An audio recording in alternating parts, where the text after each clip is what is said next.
Daniel Masakura dengan NIM 202570093 dari kelompok Irfan. Jadi di sini saya mengerjakan soal 2 UAS ganjil 2324 soal 2 ya. Pertama-tama kita baca soalnya dulu. PT Berkarya Selalu merupakan perusahaan dagang yang berdiri sejak awal tahun 2023. Kebijakan akuntansi perusahaan menggunakan perpetual inventory system dan allowance method untuk mencatat piutang tak tertagih. Semua biaya angkut dibayar langsung oleh pihak yang menanggung biaya angkut. Pada akhir Januari 2023 terdapat saldo operasional receivable sebesar 50.000 dan AFDA sebesar 2.000. Dan di sini ada transaksi yang terjadi di bulan Februari. Lalu di sini instruksinya buatlah seluruh jurnal transaksi yang ada di bulan Februari. Yang pertama di tanggal 1 membeli 1.000 unit barang dagangan secara kredit dari PT Jaya dengan harga $200 per unit, terbitnya 2/10 N/30 dengan pengiriman menggunakan FOB shipping point dan biaya angkutnya $800 per unit. Untuk jurnalnya tanggal 1 Februari.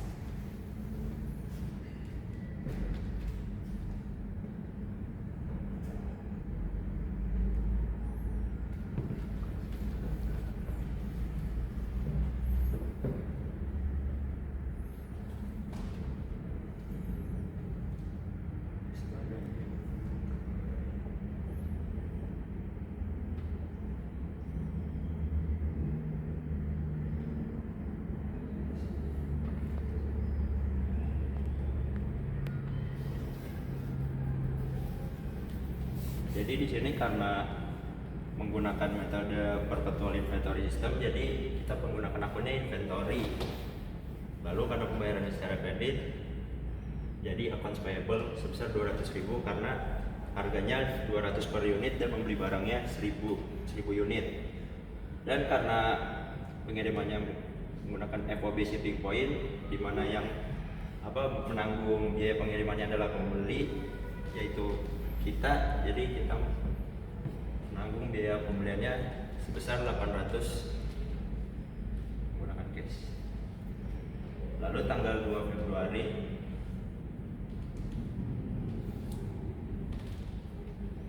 menjual 250 unit barang dagangan kepada J Company dengan harga $300 per unit, termin 2/15 N/30, FOB destination, harga pokok barang sebesar $202 per unit, biaya angkut sebesar $500 dibayar tunai. Untuk akunnya karena kita menjual dan pembelian secara kredit, masuk ke accounts receivable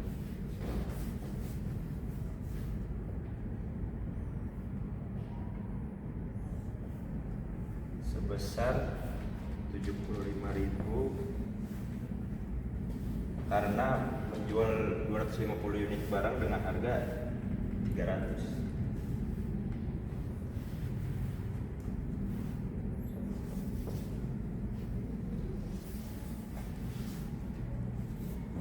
Dan kreditnya sales traffic.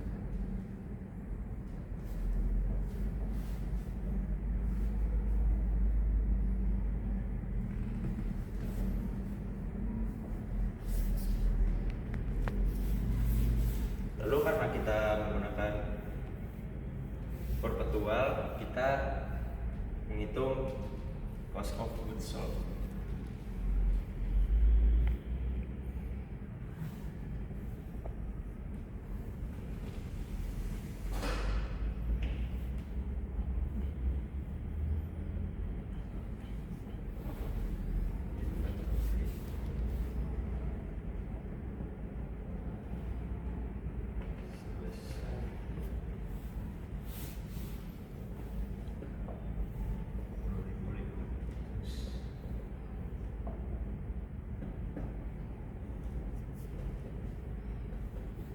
50.500.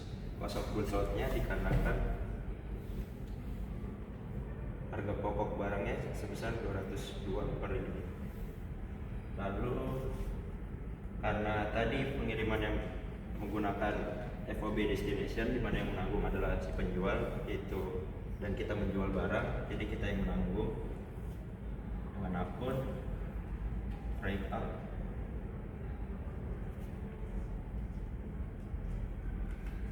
per cash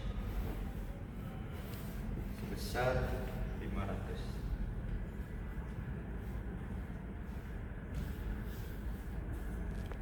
Kemudian tanggal 3 mengembalikan barang yang dibeli pada tanggal 1 Februari sebanyak 10 unit.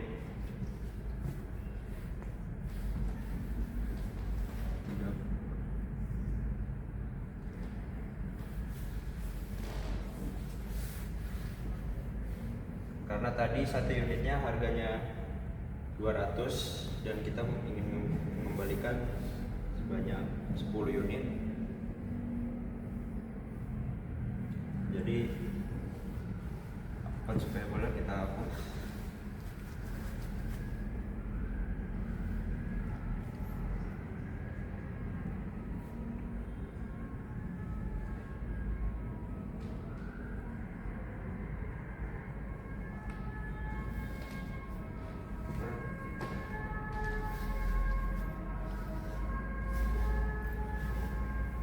Sebesar 2.000.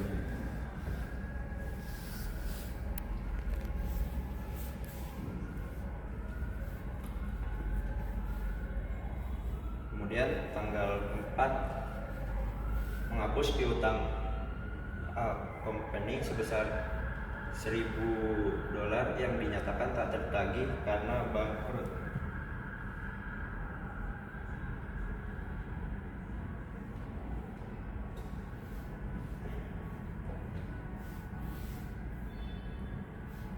Untuk menghapus piutang yang tak tertagih, akunnya yaitu AFDA atau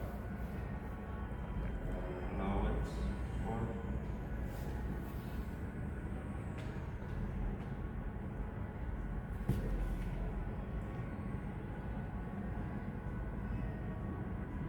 full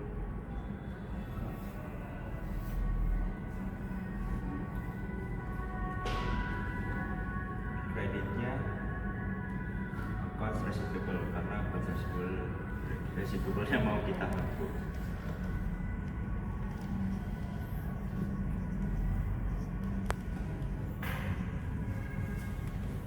Sebesar 1.000.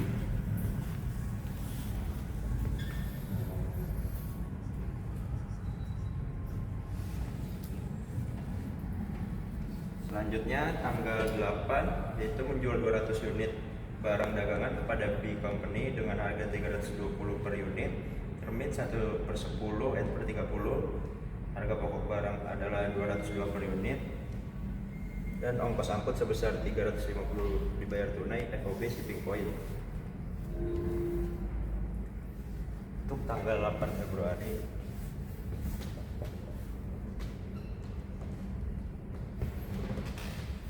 itu kan menjual 200 unit barang dagangan dengan harga 320 per unit. Jadi istilah itu adalah accounts receivable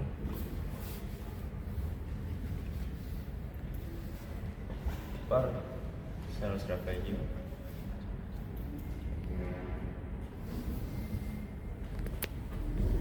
sebesar 64.000.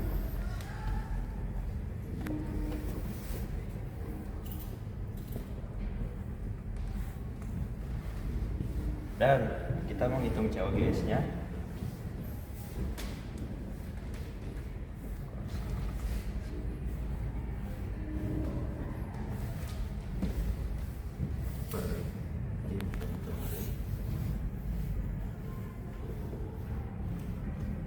Sebesar 40.400.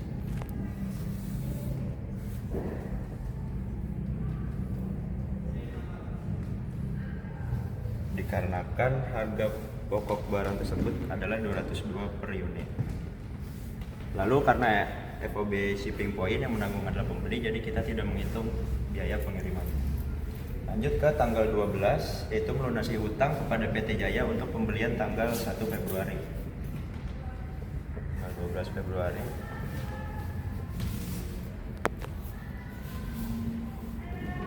Kita membayar hutang kita, yaitu debitnya accounts payable,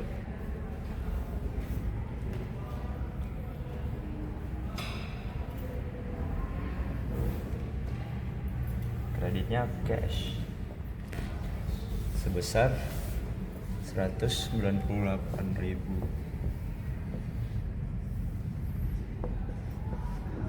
Karena tadi kita membeli sebesar 200.000 dan sudah di return sebesar 2.000, jadi kita melunasi hanya 198.000. Lanjut ke tanggal 13 Februari, yaitu menerima pengembalian barang dagangan karena tidak sesuai dengan pesanan sebanyak 10 unit yang dibeli oleh B Company.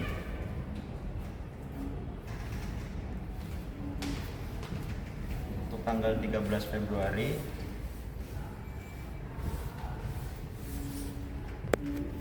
karena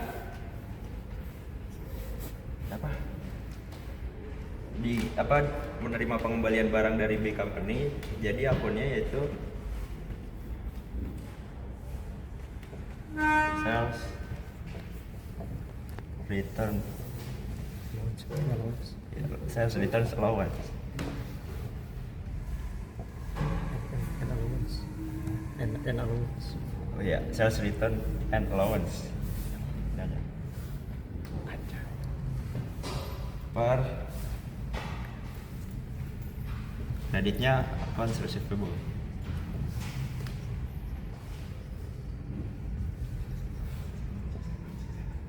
Sebesar 3.200.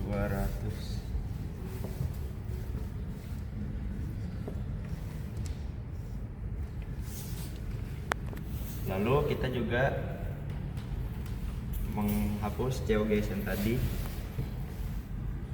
Jadi kita balikan inventory-nya yang di kredit dan inventory yang di debit dan cost of goods sold-nya di kredit.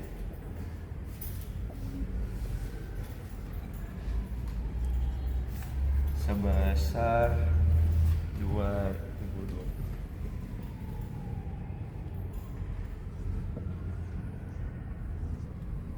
Karena barang yang dikembalikan adalah 10 unit. Halo semua, di sini saya akan melanjutkan nomor 2. Sebelum itu saya memperkenalkan diri terlebih dahulu. Nama saya Aurelio Aquino dengan NIM 2025700085. Oke. Saya akan melanjutkan nomor 2 dari tanggal 14 Februari. Di sini kan dari soalnya menerima pelunasan piutang dari J Company atas penjualan 2 Februari. Tadi kan di 2 Februari itu piutangnya itu atau account receivable 75.000. Nah, lanjut di sini di tanggal 14 ini di debitnya ada 73.500 dari cash dan sales diskonnya 1,500. Kenapa dapat sales diskon? Dia mendapatkan diskon 2%, jadi 2% dikali 75.000 sama dengan 1.500. Nah, sales diskonnya ada di debit karena sales diskon selalu mengikuti cash.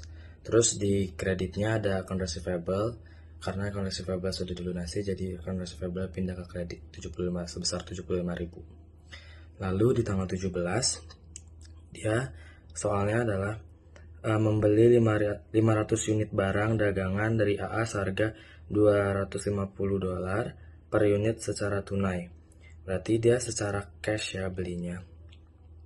Nah, tinggal 500 dikali 250. Tadi kan harga per unitnya $250 kan, tinggal karena dia belinya 500 unit tinggal dikaliin 500. Nah, tadi kan dia beli barang dari menambah inventory, berarti di debitnya ada inventory sebesar 125.000, terus lalu di kreditnya karena dia melakukan secara tunai, berarti dia memakai cash sebesar 125.000 juga. Lanjut di tanggal 18 itu dia soalnya menerima pelunasan piutang dari B Company atas penjualan 8 Februari. Tadi di 8 Februari itu dia membayar account receivable-nya tuh sebesar 64.000. Nah, berarti tinggal piutang bersihnya tuh 64.000 dikurang 3.200. Lalu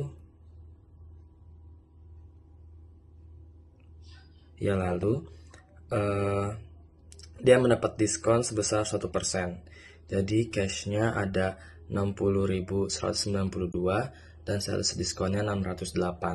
Lalu di kredit ada account receivable sebesar 60.800.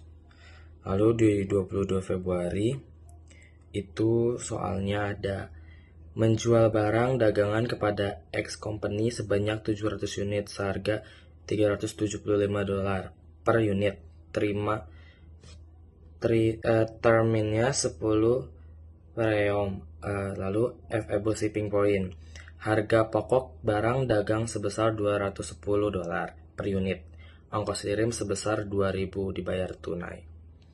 Nah, di soal nomor 22 ini dia di debitnya itu ada account receivable karena dia pakai kredit, lalu dibayarnya, lalu dia mendapat sales revenue gitu karena dia menjual kan, itu sebesar hasilnya 262.500. Di sales revenue juga 262.500. Karena tadi dia memakainya shipping point, berarti kita yang nanggung. Berarti di COGS itu sebesar 147.000 di debit, inventory-nya 147.000 di kredit. Lalu di tanggal 24 itu tuh penerimaan piutang A company. Soal lengkapnya itu menerima $500 atas piutang A company yang telah dihapus sebelumnya. Berarti tadi sebelumnya pernah dihapuskan tanggal 24. Nah, di debitnya di awal ada account receivable sebesar 1.000, lalu di kreditnya ada allowance for the full account sebesar 1.000. Cashnya ada 1.000 juga, lalu account receivable 1.000. Lalu di 26 Februari itu tuh pelunasan piutang Z Company. Nah, itu setelah diskon itu diterima sebesar 40.000. Berarti di cash itu kita terima 40.000 di debit. Lalu di kreditnya ada account receivable itu sebesar 40.000 juga. Nah, di 28 Februari ini itu tuh dia disuruh cadangkan piutang tak tertagih. Nah, di sini kita di debit ada bad debt expense itu sebesar 3.930 itu dari saldo piutang terakhir kita, lalu dicadangkan 2% sebesar 5.430, lalu dikurang sama si allowance-nya, si AFDA-nya itu sebesar 1.500. Jadi total kita ada 3.930. The bad debt expense di debit, lalu allowance for the full accounts-nya di kredit sebesar 3.930. Assalamualaikum warahmatullahi wabarakatuh. Perkenalkan, nama saya Arya Dwi Ramdhani, NIM saya 20255040. Saya dari kelompok Sirvan. Hari ini saya ingin menyelesaikan soal uas ganjil tahun 2023-2024, soal nomor 3. Instruksinya adalah disuruh mencari gross profit, cost of ending story, terus juga cost of result-nya, terus juga gross profit rate dengan menggunakan perpetual FIFO. Nah, sini tanggal pertama ada membeli 130 unit dengan biaya $28 per unit. Di sini tanggal 1 Juli karena kita membeli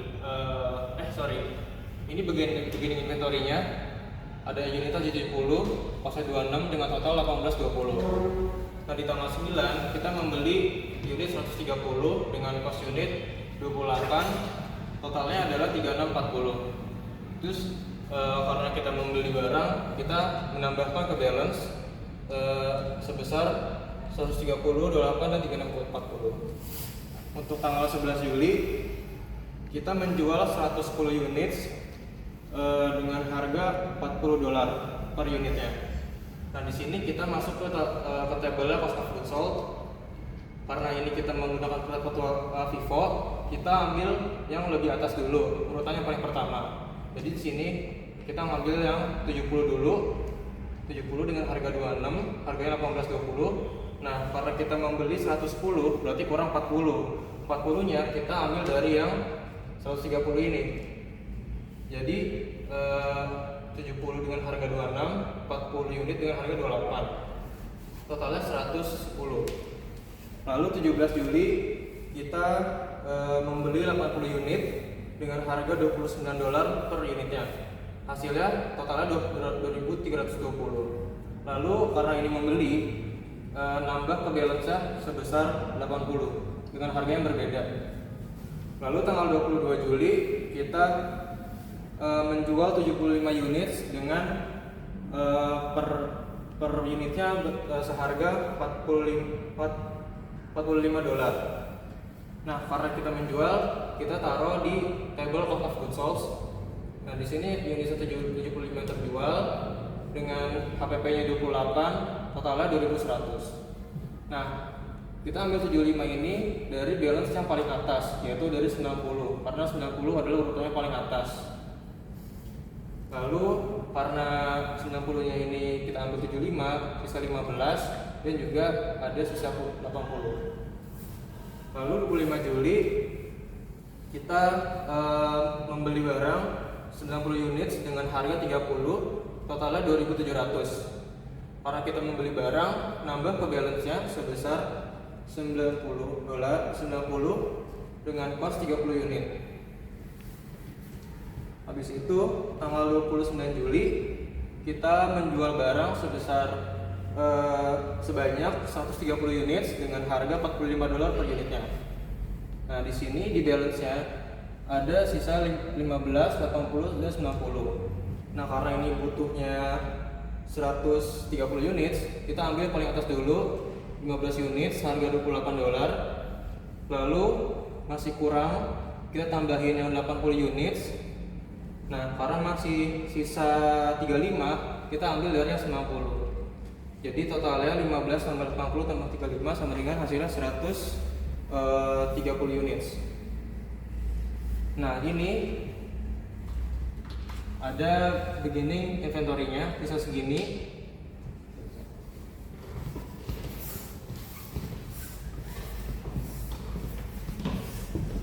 Setelah kita membuat tabelnya, kita bisa mencari ending inventory-nya tersisa 1.650. Lalu cost of goods sold-nya kita jumlahkan dari hasil penjualan, yaitu 8.830. Lalu gross profit kita cari net sales dikurang COGS. Net sales ketemu 13.625 dikurang 8.830, hasilnya 4.765. Lalu untuk mencari gross profit rate-nya, kita gross profit itu dibagi net sales dikali 100%. Hasilnya 4.765 dibagi 13.625 dikali 100, hasilnya 35,19%. Baik, saya akan melanjutkan tabel yang periodik. Nah, di sini kita lihat ada date, description, unit, cost unit, dan total. Nah, kita masuk ke dalam soal ya. Yaitu Juli tanggal 1, yaitu dalam beginning inventory yang memiliki unit 70, cost dan unitnya 26, totalnya 1.620. Nah, itu dapat dari mana? Kita bisa dari soal. Kalau yang Juli yang 1 itu 70 itu dapat dari soal, dan cost per unitnya itu dari soal, dan itu tinggal dikaliin saja. Nah, kita masuk di tanggal 9, yaitu purchase. Nah, purchase memiliki unit 130, cost dan unit 28, dan dengan ikut total 306. 3.640. Dan itu ada di soal, yaitu purchase 130 units of product at cost of $28 per unit. Nah, kita masuk ke 17, sama seperti dalam soal, yaitu unit 80, cost unit 29, dan total 2320. Nah, lanjut yaitu ke Juli 25, sama seperti purchase. Nah, di sini purchase 50 units of product at cost of 30 each, itu sama ya. Nah, unit itu 90, cost dan unit 30, dan total 2.700. Nah, goods available for sale itu didapat dari menambahkan semua unit di sini. Nah, kita mendapatkan unit sold, yaitu min 3015. Nah, habis itu untuk ending inventory-nya itu kita mendapatkan 55. Nah, untuk total sini itu ini ditambahin semua ya, tambahin semua, dan memiliki hasil seperti ini, 10.480. Kita masuk dalam perhitungan dalam periodic table. Nah, di sini cost sama dengan unit itu 10.480 yang ada di dalam total situ. Nah, dan dibagi 370 yang akan menghasilkan 28,32.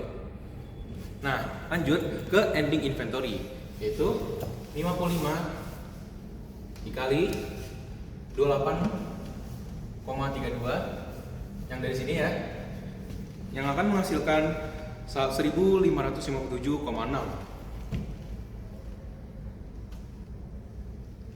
Lanjut ke goods available for sale. Nah, di situ kan goods available for sale-nya itu memiliki 10.480 ya. Kita tulis dulu. Nah, kita masuk ke ending inventory.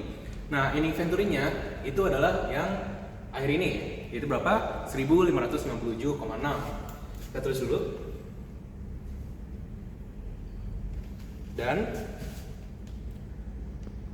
Dan kita masuk ke COGS, cost atau cost of goods sold. Nah, perhitungannya kita masukkan goods available for sale dan hasil dari ending inventory. Itu dikurangin ya, teman-teman.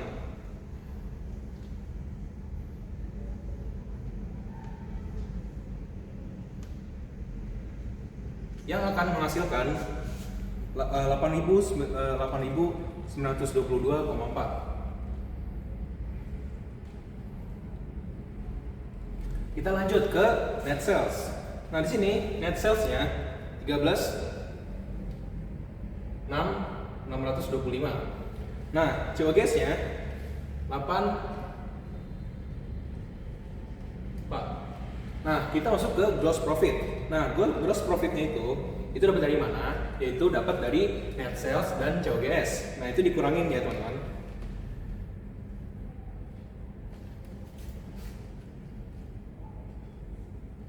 Yang akan menghasilkan 4.702,6.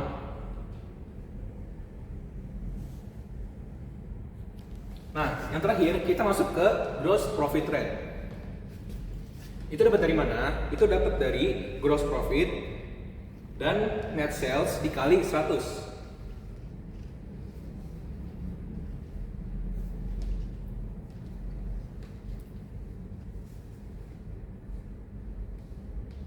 Yang akan menghasilkan 34,51%. Baik, ini adalah perhitungan dari periodic table yang akhir, yaitu menghasilkan 34,51%.